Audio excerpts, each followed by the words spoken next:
All right, we're going to learn how to make a geometric pattern with a random fill. And you're going to do the random fill. So this is what our final image should look like. So I'm going to go through this on the side step by step. You guys can follow this PDF. So we're going to open a new Illustrator document. Name the document geometric pattern with your name. Make the document 8.5 inches by 11 inches. Make sure you have inches typed in, not points or picas or whatever the default is. Make sure it's 8.5 by 11 inches. All right, we're going to start by opening the polygon tool. So it's open here, but you might see this when you open up your palette. So it lives in this group of settings. Click once, opens up a dialog box. It's going to give a default of 50 pixels probably, and we want to make sure that we have 6 sides. So if it doesn't say 6, type in 6. All right.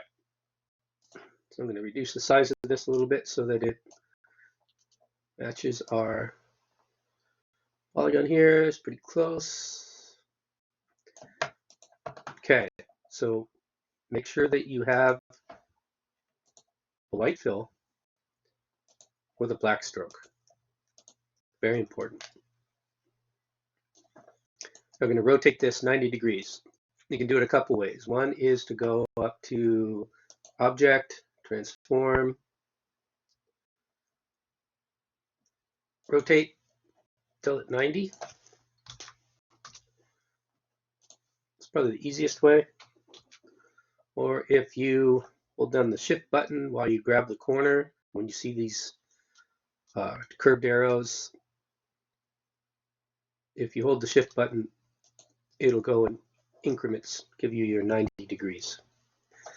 All right, so we'll pull this down here. The next part of this project is we're going to put our line segment tool, that's this, and we're going to make this cube. So it looks like the image here.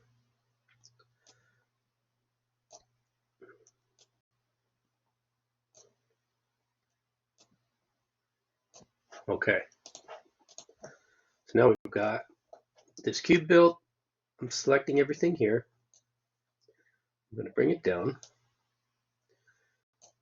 and make sure you select like it shows in the picture here and like this. Once you have this selected, we're going to go to our Pathfinder tool and we're going to divide. Okay, so now I'm going to copy our polygon and C and paste and align it up. And we're going to build it out until we have about 10 polygons. I'm going to go ahead and do this part. And I want to get 10 rows, so I'm going to get 5, and then I'm going to duplicate the 5.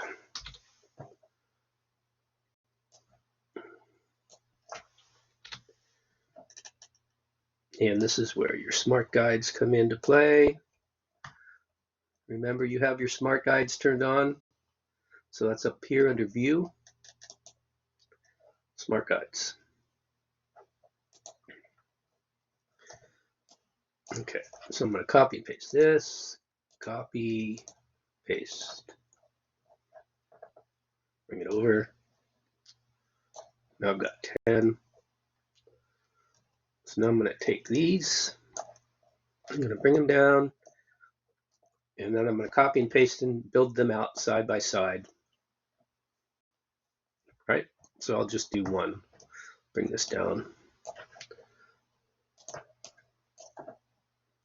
so you can see.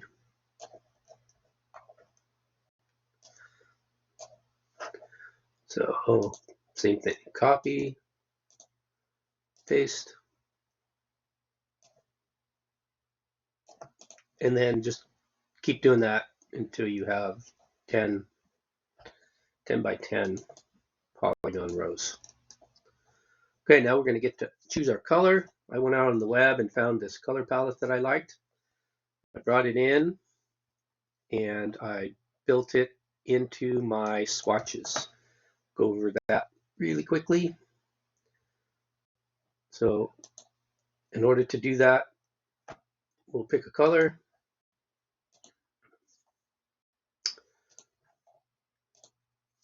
And we're going to drag it into this folder. So you create a new color group.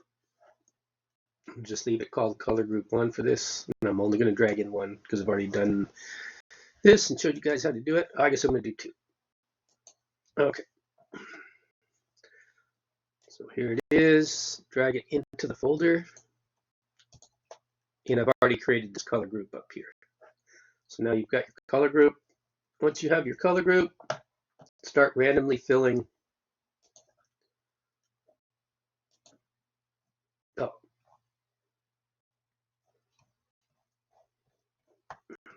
you have to ungroup your image, so make sure you do that. So this needs to be ungrouped. So you select everything,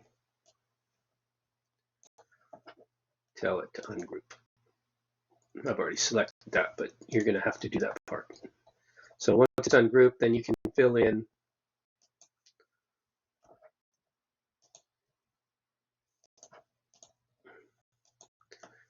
your colors.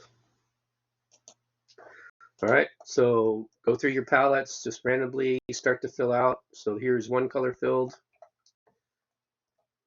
That's what 2 colors filled. 3 colors, 4 colors. That's with all your colors. Minimum of 5 colors, but you can use as many as you want. Maybe this go through a palette up here, might be interesting, something like that. And then once you have that built, I want you to select everything and delete the line and experiment. So once you have this line deleted, copy it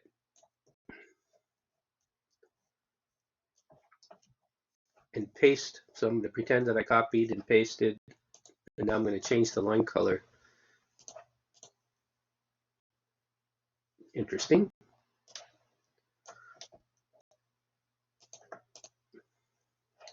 So go through and experiment, change your line color, see how that affects your polygons,